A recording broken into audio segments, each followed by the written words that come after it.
大家好，我是老宋。今天呢，从东京飞过来，差不多要3个小时到石垣岛机场，从这边要转机去另外一个附近的岛屿，叫与那国岛。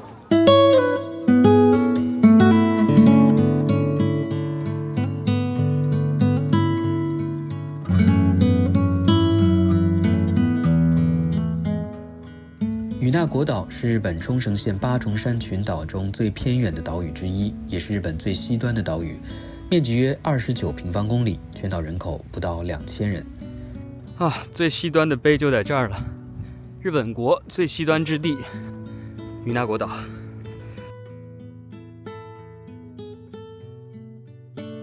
完蛋了，唯一的一家地方也停业了，今天临时休业。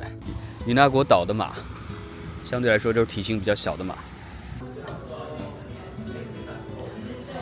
与那国岛是日本国境线上最靠近台湾的一环，离台湾仅为110公里，所以从历史上来看，与台湾有着诸多的交流和联系。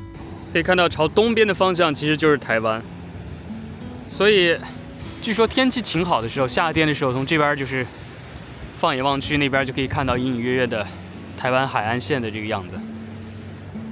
然后我刚刚想说搜一下地图上的这个观光景点，直接导航过去，结果出来的竟然都是台湾的景点，宜兰的、罗东的，旁边还有一个纪念碑，纪念与那国町和花莲市缔结姐妹都市。欢迎来到可以看到台湾的9两中学，这是他们的口号。这里也是日本知名电视剧《舞蹈医生诊疗所》的拍摄地，岛上至今仍然保留了剧中所用外景的医院诊所和病房布景等。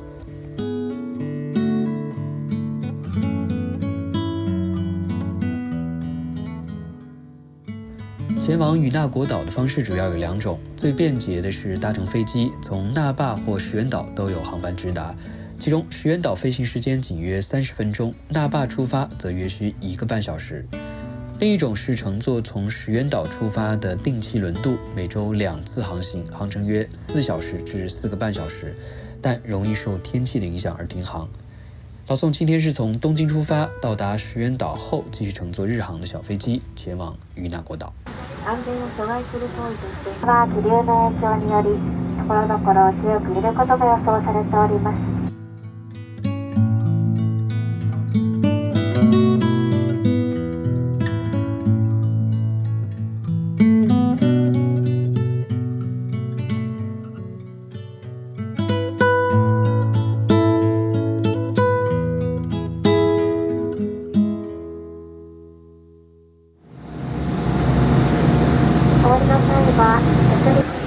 到与那国岛了，又解锁了一座新的机场。这应该是日本最西边的机场了吧？很迷你的行李转盘，行李转盘里面它有一个整座与那国岛的模型，这个倒是挺有特点的，把整个岛的地形啊都展示出来了。一般其实大家比较去的多的就是东边的那个东岐的灯塔，还有一个就是西边的那个西岐的灯塔。宫港的话，机场呢是在中间的这个部分。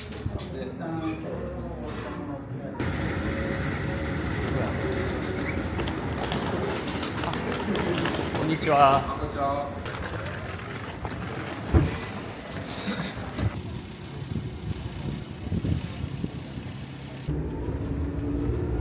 近いですか？近いですよ。はい。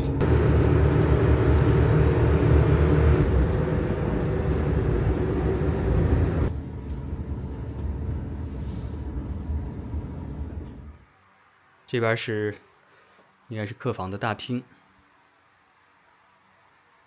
有一个休息的区域，然后日本这边很多民宿都是有很多漫画书，然后这边有一个小的厨房、冰箱，简单的饭应该可以在这儿做。这还有泡面啊！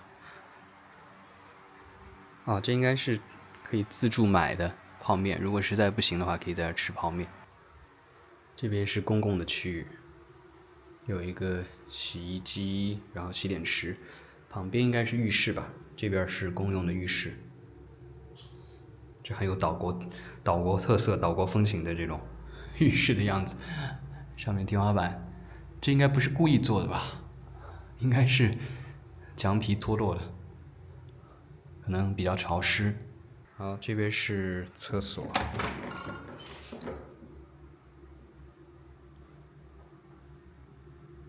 然后今天是7号房，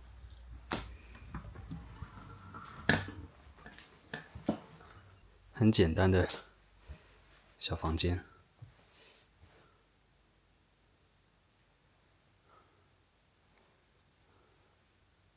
因为它这价格也是挺便宜的，2天才9000块，所以也不能要求太高。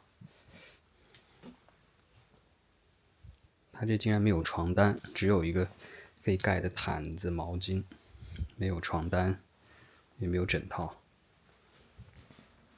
我这应该是洗过的吧。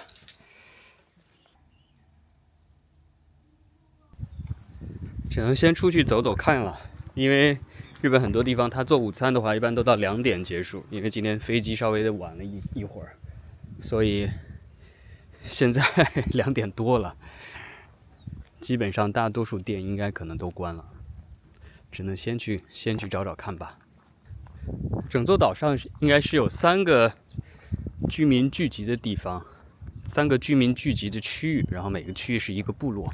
这边呢应该是叫久部良部落，周边会有一些居住的人，然后呢有一些设施、店铺之类的。这是个学校，这是中学还是小学啊？这是他们的操场。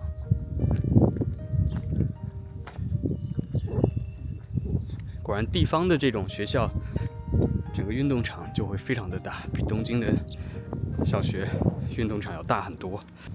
今天岛上的风还挺大的，所以整个吹起来挺舒服的，不至于太热。前面就是到他们的这个久部良的渔港的地方了。这边是有轮渡的，可以坐船去石垣岛，如果不坐飞机的话。好像这附近有一些店铺啊，这边这家就是刚看到的，但是现在已经关门了，晚上才会营业。基本上车也很少，然后这时间人也很少。这附近看起来有好几家民宿，这边也是一家民宿。好像还可以潜水的，果然看起来应该附近这几家店都没开，中午的营业也结束了，要么就是只开晚上。唯一我看到前面有一家卖便当的店，貌似好像没有关门，还要去看一下。完蛋了，唯一的一家地方也停业了，今天临时休业。唯一谷歌地图上写着营业的店也没开门，希望破灭了，真的没地方吃了。这样的话，如果不开车去远的地方的话，就只能吃民宿里的泡面了。哎呀，好像查了一下，旁边好像还有一家小的商店，去店里面看一下吧。啊，商店在这儿，大潮商店，日本最西端的店，唯一可能只能在这儿买了。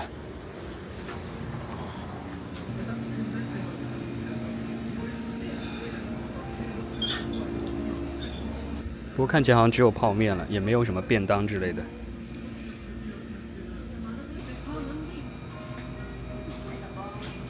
本来这是有便当的，但是已经卖完了，太晚了。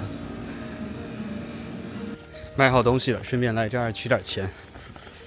这种小地方都是现金，都得用现金的，所以得多准备点。还好顺利取到钱，早上就在石垣空港吃饭了。还想说，好不容易到岛上来，刚好1点多到岛上之后，找个当地的餐厅吃个饭。结果这飞机稍一延误， 2点一过，所有的餐厅都关门了，没有地方可以吃，连超市里的便当都卖完了。买了一些吃的回来，水感觉得多买点。然后呢，岛上应该交通确实不便，所以整体来说它的物价都会比较高一些。印象中这种咖喱的泡面，东京该200块日币一盒，这边要300。然后到冲绳啊、石垣岛这边经常能喝到一些当地的饮料，其他地方没有的。这个是瓜巴，就是番石榴的叶子的茶吧，应该是，有一点淡淡的苦味，不过还是挺清爽的。然后这些饮料的价格都比本土那边要贵一些，毕竟所有东西都得用船运过来，挺不容易的其实。从这个距离看，如果是物资可以从花莲这边直接运过来的话，我觉得应该成本会降低很多，应该会方便很多。日本有很多那种咖喱的乌冬啊什么之类的东西，我以前第一次吃的时候，我就觉得这东西很魔鬼，真的是很奇特的食物，什么咖喱乌冬、咖喱面。后来其实吃了之后觉得还行，还可以接受，偶尔吃一次我觉得还挺好吃的，但不能吃太多。因为呢，他们这家民宿的租车是24小时的，所以下午的时候休息了一下。现在5点钟到明天5点钟，刚好24小时，租了一辆车，其实还挺便宜的，24小时只要5000块。然后他们家的车都是这样子，都是长这样子的。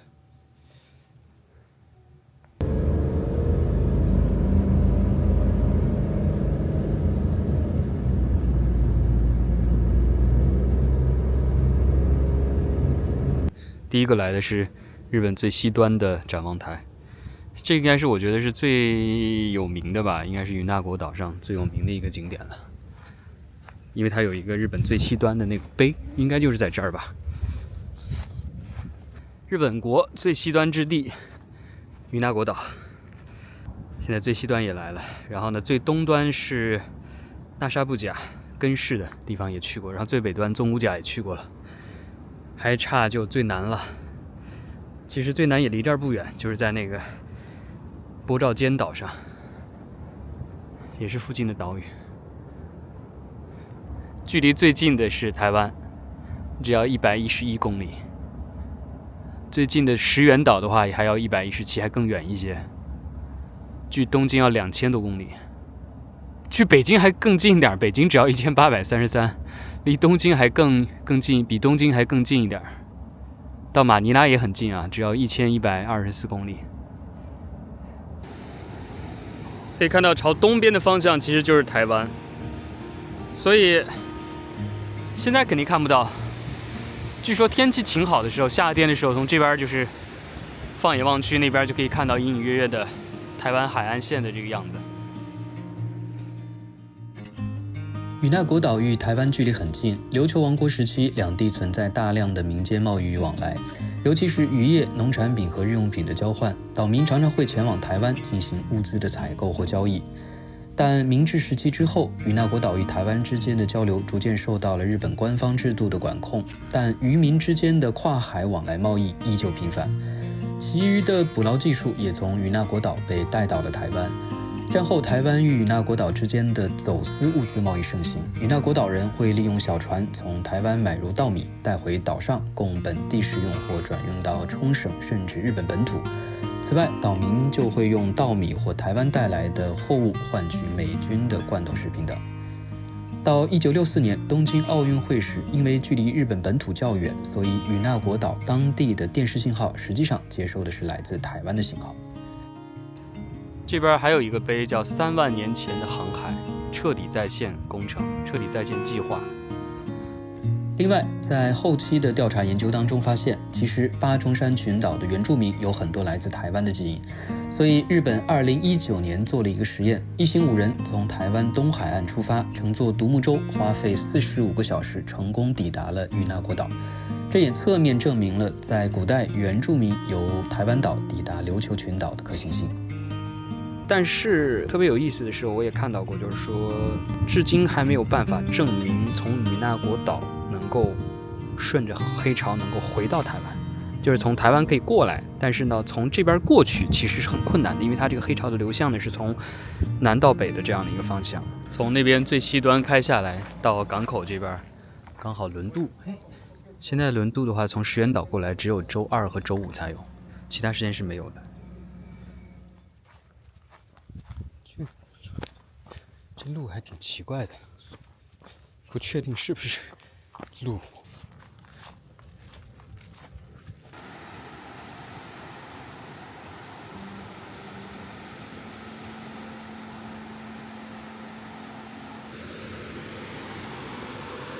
都是由海浪侵蚀而成的，尤其那边特别明显。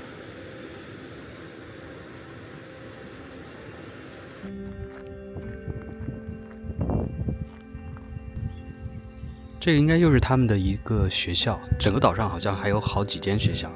日本的这种小学一般都有游泳池的，这个地方也可以看得见。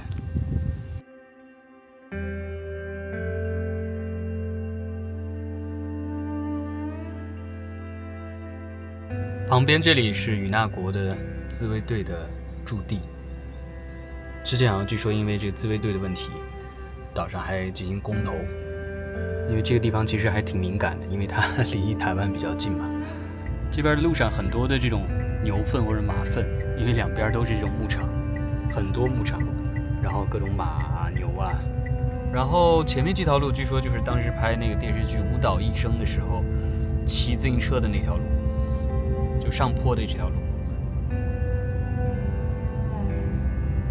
所以整个小岛环岛的话，虽然说不大，但是你如果是骑自行车的话相当困难，最好骑一个那种助力的电动车会比较好一些。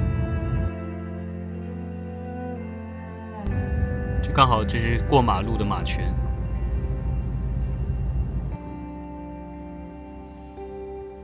岛上比较特别的就是它道路的某一些地方会有这种凹槽，其实就是为了防止牛或者马出逃的，把它们保护在这个范围之内，就不让它们乱跑的。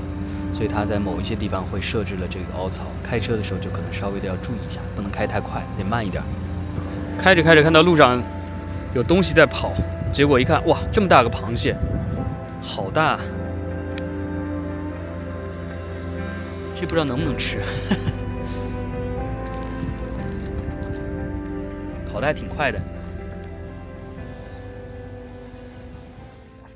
就是这一家，勉强还有味儿。叫海响，大海的声响吧，应该是。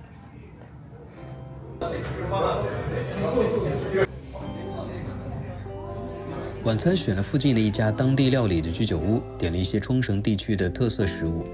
第一种是苦瓜的天妇罗，混合了苦瓜、洋葱等蔬菜一起油炸，吃起来倒不腻，很适合配啤酒。第二种是我每次去冲绳都喜欢吃的炒素面，清淡爽口。第三种是盐烤明虾，海盐和明虾都是当地的食材，肉质新鲜，不过价格略贵。最后再来一个味增酱炒丝瓜豆腐，这也算是冲绳地区的特色家常小菜，尤其是配着素面一起吃，咸淡适中，家常口味，吃着很舒服。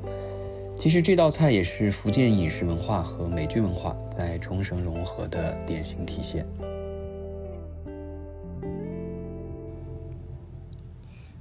吃完饭出来了，现在整个小岛就安静下来了，基本上也没什么灯光，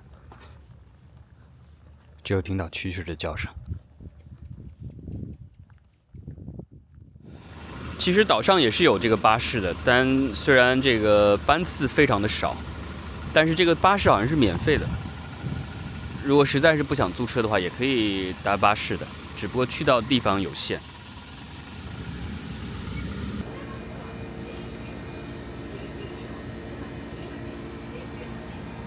应该当地自己做的饭团吧，买的饭团，它其实也没有标每个是多少价钱，一共390，400块。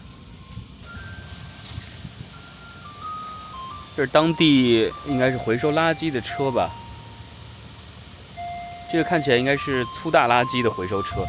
这个地方跟台湾真的很像，他们的垃圾车也是放音乐的。台湾也是，可能大家去过台湾的话就会知道，台湾的垃圾车是会放音乐的。在日本其他地方，东京反正是没有放音乐的。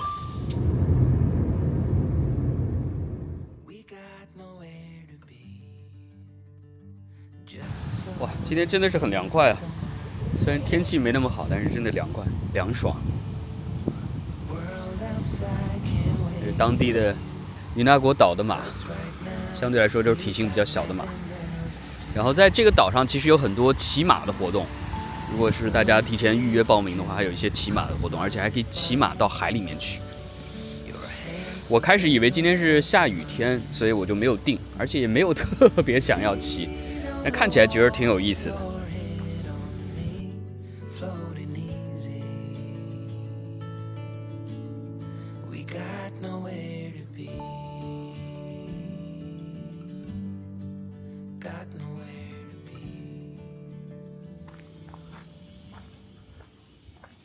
这个就是那个诊疗所摄影地的地方，这边9点到6点，300块一个人，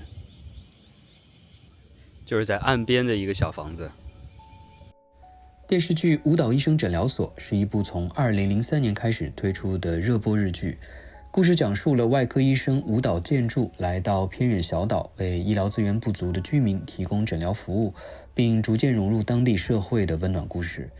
剧集拍摄地正是日本最西端的与那国岛，岛上独特的自然风光、辽阔的海景与宁静的村落成为剧中重要的舞台。随着电视剧的热播，与那国岛也开始变得出名，成为许多观众心中既浪漫又带有人情味的岛屿。而剧中的主题曲《骑在银龙的背上》也成了另一首被华语翻唱的经典曲目。入口这边有一个买票的机器，据说以前直接是把钱放在那儿就行，现在是需要买这个机器的。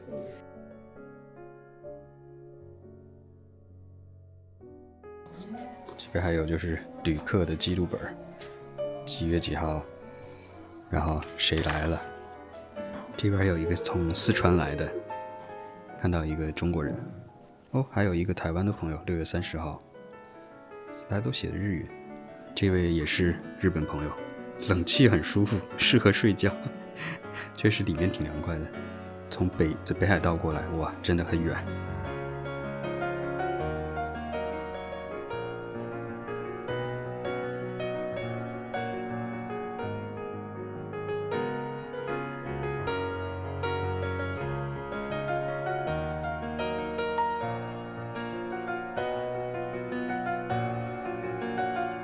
如果想要拍纪念照的话，可以穿这个白大褂。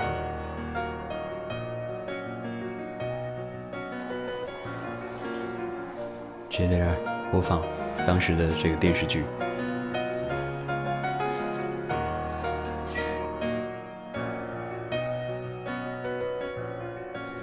可以爬到屋顶来，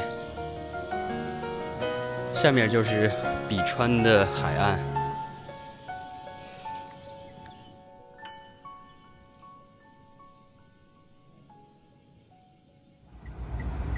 然后我刚刚想说搜一下地图上的这个观光景点，直接导航过去，结果出来的竟然都是台湾的景点，宜兰的、罗东的。看地图上写的，这边有一个展望台，在这个山坡上面的一条小道上。啊，现在这展望估计因为来的人太少了，所以也没有什么维护，草都长满了，所以我估计视野可能看不太清楚。哇，真的看不到。本来这边应该是可以展望，但是这草木长得实在是太高了，全部把视线都挡住了。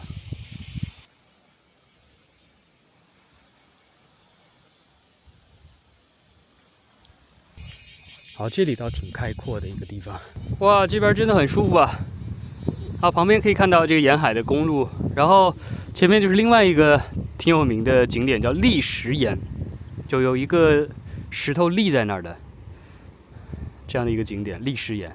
然后据说以前有一个青年在海上遇难之后，他躲到这个岩石上，最终一直虔诚的祈祷就获救了。然后所以这个岩石放在这儿，现在就象征着这种守护，象征着平安吧。这个角度看过去，整个岛上真的是绿意盎然啊，怪不得那么多的牧场，牛马的天堂。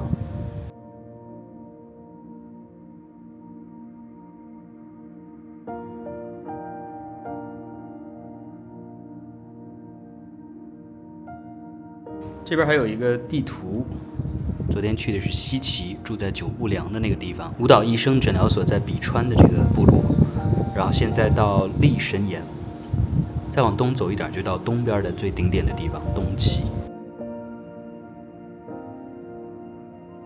这里还有一个军舰岩，倒真的看起来挺像是一个军舰的。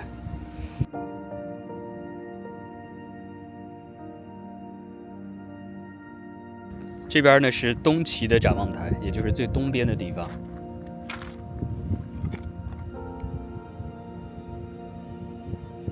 一路上都是这种牛粪啊、马粪，真的很多。就说这么多牛粪、马粪，不知道牛马在哪儿，原来都躲在这个底下。所以这地方其实虽然是灯塔的地方，但是也算是一个牧场。周边都是草坪，这个梳着偏分的小马在看我。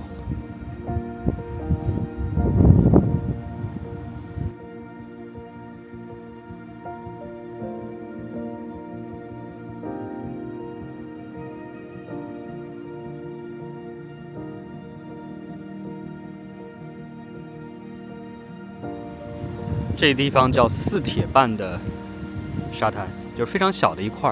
日本人形容地方的面积的时候，常常会用1张榻榻米、2张榻榻米的这种方式。这边就是4张半榻榻米，就很小的一块小沙滩的地方。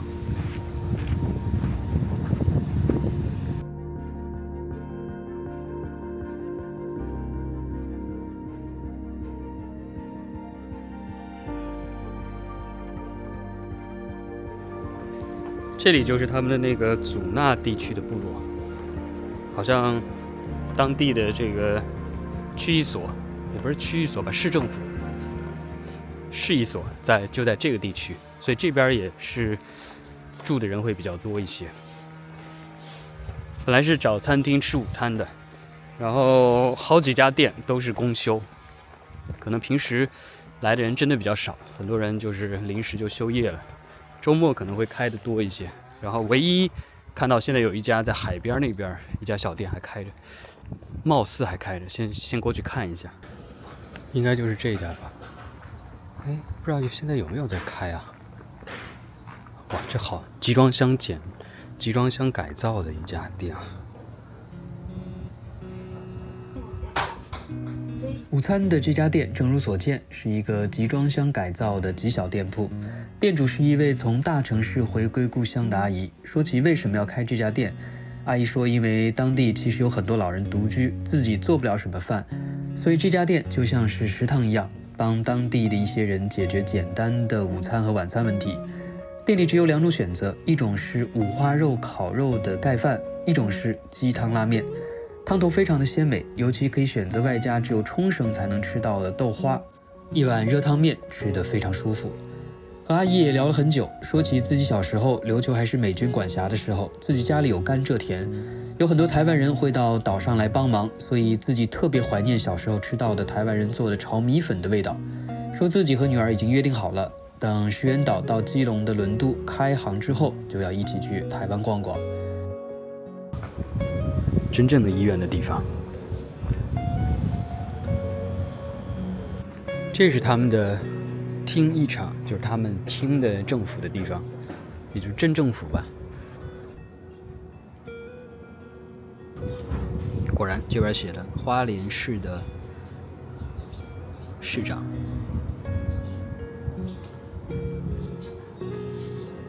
旁边还有一个纪念碑，纪念与那国町和花莲市缔结姐妹都市。岛上还有一座滴滴与那国交流馆，馆内除了介绍岛上的传统歌舞、祭典仪式、民间文化、饮食文化以外，还主要展示了与那国岛的历史，特别是岛上与台湾等邻近地区之间的相互交流和相互影响，也列出了很多曾发生过的重要事件。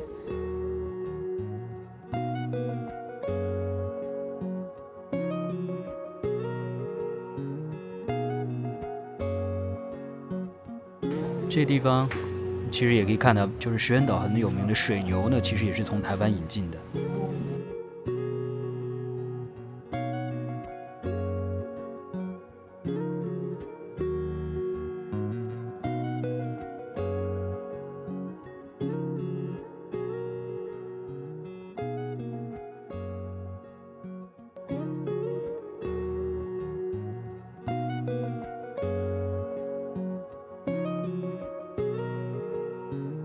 另外，与那国厅与花莲建立了友好城市的关系，所以岛上每年都会派学生的访问团去台湾参观游览。馆内也展示了大家参观完之后的汇报和感想。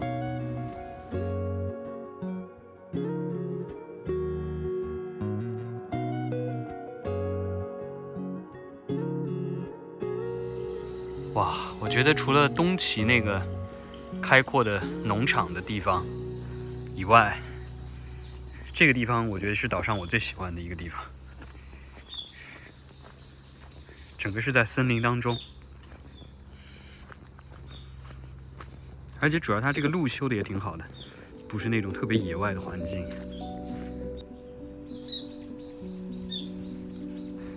确实这个地方的视野特别好。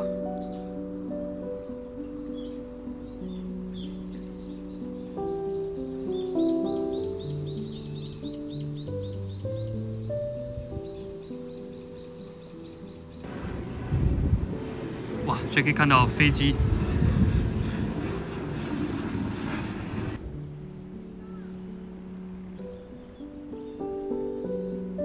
现在真的开始下雨了，5点钟，天气预报下雨还挺准的。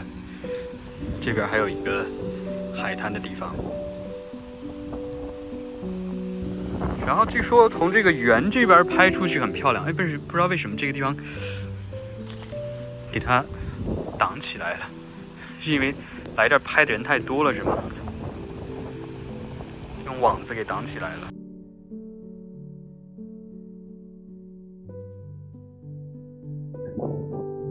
欢迎来到可以看到台湾的952中区，也是日本独一无二了。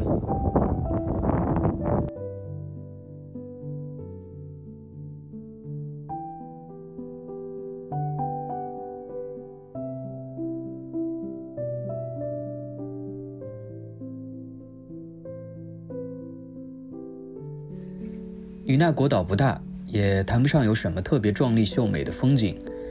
不过开阔的环境、成群的小马、安静的夜晚都会让人变得格外放松和治愈。有机会也可以尝试抛开繁杂的日常，来这里开着车慢慢走走，一路除了马儿几乎看不到什么人，让自己回归最松弛、最舒适的状态。感谢大家的观看，我们下一期再见。